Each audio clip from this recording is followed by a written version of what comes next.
Chicken, mutton, fish সমস্ত কিছু দিয়ে প্রায় ২৫ রকমের আইটেম নিয়ে এই পয়লা বৈশাখের সবথেকে বড় বাঙালি থালিটা পেয়ে যান সম্পূর্ণ বিনামূল্যে। আর এই থালিটা অ্যাভেল করতে গেলে আপনাকে আসতে হবে সল্টলেক সেক্টর 5-এর দ্য গার্ডেন লাউঞ্জে।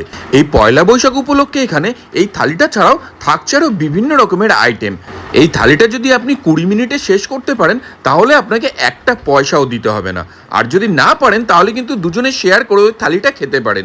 আর অগ্রিম বুকিং করলে এখানে পেয়ে যাবেন স্পেশাল গিফট। সুতরাং আর দেরি না করে ঝটপট কমেন্ট বক্সে ট্যাগ করে নিন আপনার সেই বন্ধুকে যাকে নিয়ে পয়লা বৈশাখে আপনি এই থালিটার স্বাদ গ্রহণ করতে যেতে চাইছেন। আর এই থালিটা সম্বন্ধে আরও বিশদে জানতে আমাদের ফেসবুক পেজ ভোজাড্ডা অবশ্যই ফলো করুন। আর এখানকার অ্যাম্বিয়েন্সটাও কিন্তু খুব সুন্দরভাবে সাজানো রয়েছে। এর আগে কে গার্ডেন লাউঞ্জে গেছেন, আপনাদের এক্সপিরিয়েন্স কেমন হচ্ছে জানাবেন আমাকে কমেন্ট বক্সে। ভিডিওটা ভালো লাগলে অবশ্যই লাইক, কমেন্ট ও শেয়ার করুন। আর ভোজাড্ডা ফলো করুন এমন আরও প্রচুর ভিডিও পেতে।